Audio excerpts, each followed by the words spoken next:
Setelah lama dinanti, Mario Dandi Satrio tersangka kasus penganiayaan anak pengurus GP Ansor akhirnya buka suara terkait alasannya menganiaya korbannya. Soalnya, selama ini publik menjadi penasaran terkait alasan Mario Dandi Satrio nekat melakukan penganiayaan terhadap anak pengurus GP Ansor itu.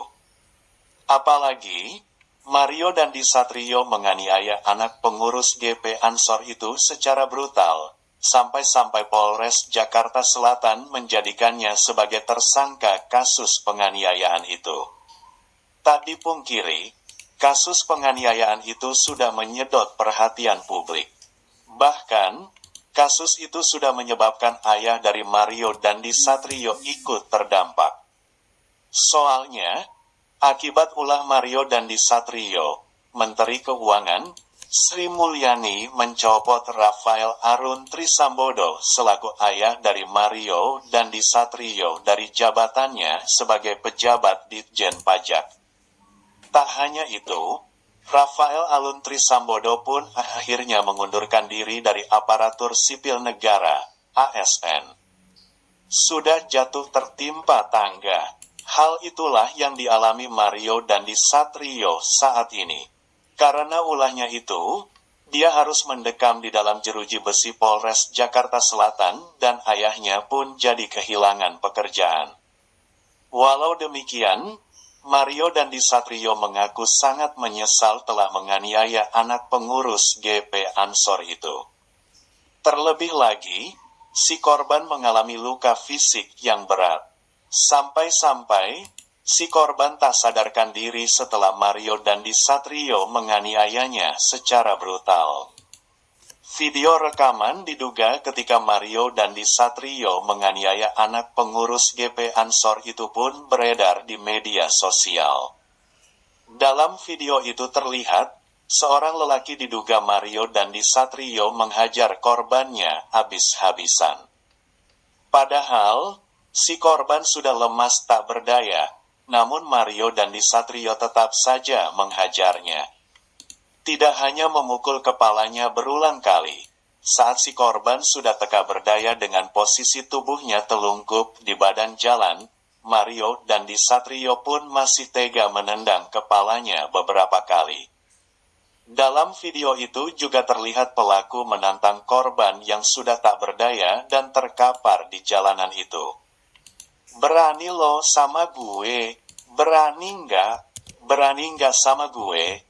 Tegas pelaku yang diduga Mario Dandi Satrio saat melakukan penganiayaan itu di kawasan Pasanggerahan, Jakarta Selatan, Senin, tanggal 20 Februari tahun 2023 malam. Jelas saja, akibat ulahnya itu, Polres Jakarta Selatan pun menetapkannya sebagai tersangka. Setelah menjadi tersangka, Mario Dandi Satrio pun mengakui perbuatannya.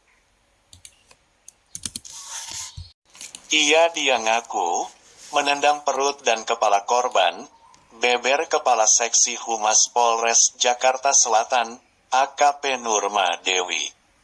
Selain sudah mengakui perbuatannya, Mario Dandi Satrio pun mengaku telah menyesali perbuatannya itu, karena telah menganiaya korban. "Pas kemarin aku tanya, kamu nyesel?" "Ya nyesel lah bu," ungkap AKP Nurma Dewi.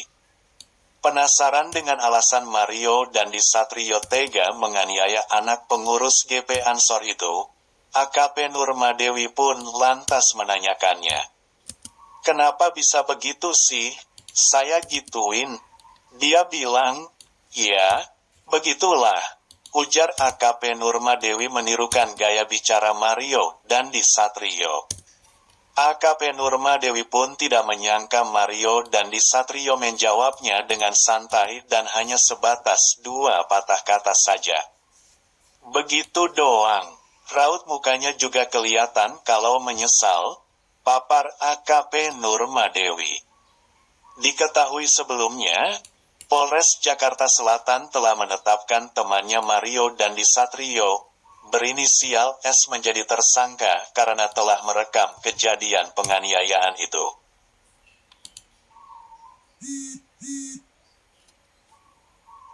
Selain itu, S juga sudah membiarkan terjadinya penganiayaan tersebut sehingga menyebabkan korbannya terluka parah sampai tak sadarkan diri.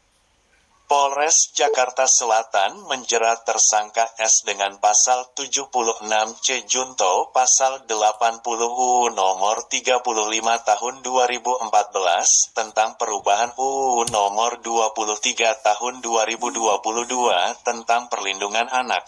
Karena S diduga membiarkan terjadinya tindakan kekerasan terhadap anak. Kami mendapatkan sebuah fakta baru yang akhirnya mengarah kepada saudara S alias SLRPL usia 19 tahun, warga Kelurahan Srengseng, Jakarta Barat yang merupakan teman dari tersangka MDS atau tersangka sebelumnya yang akhirnya kami menetapkan yang bersangkutan sebagai tersangka, ungkap Kombes Pol Ade Ari Syam Indradi. Ternyata, sebelum menganiaya anak pengurus GP Ansor itu, Mario Dandi Satrio terlebih dahulu menyuruh korban untuk push up puluhan kali. Kapolres Jakarta Selatan, Kombes Pol Adi Ari Syam Indradi membenarkan kejadian itu. Pada awalnya, Mario Dandi Satrio menyuruh korban push up sebanyak 50 kali. Tersangka MDS menyuruh anak korban, Saudara D, itu push up 50 kali. Ujar Kombes Pol Ade Ari Syam Indradi melansir dari YouTube Metro TV, Minggu, tanggal 26 Februari tahun 2023. Tapi, Kombes Pol Ade Ari Syam Indradi menambahkan, korban, anak pengurus GP Ansor itu hanya bisa melakukan push up sebanyak 20 kali saja. Korban tidak kuat dan hanya sanggup 20 kali. Korban disuruh sikap taubat oleh tersangka MDS, beber Kombes Pol Ade. Tidak puas dengan yang telah dilakukan korban, Mario Dandi Satrio pun kembali menyuruh anak pengurus GP Ansor itu melakukan hal lain. Mario Dandi Satrio menyuruh anak pengurus GP Ansor itu untuk melakukan sikap taubat. Entah apa yang dimaksud Mario Dandi Satrio dengan sikap taubat itu. Tapi, anak pengurus GP Ansor itu juga tidak mampu memenuhi perintah Mario Dandi Satrio. Akhirnya, Mario Dandi Satrio pun menyuruh rekannya, berinisial S yang ada di lokasi untuk mencontohkan sikap taubat kepada anak pengurus GP Ansor itu. Kemudian, anak korban D ini juga tidak bisa, sehingga tersangka MDS menyuruh anak korban untuk mengambil posisi push up, papar Kombes Pol Ade Ari Syam. Setelah itu, Mario Dandi Satrio pun menganiaya korban dengan cara yang sangat brutal.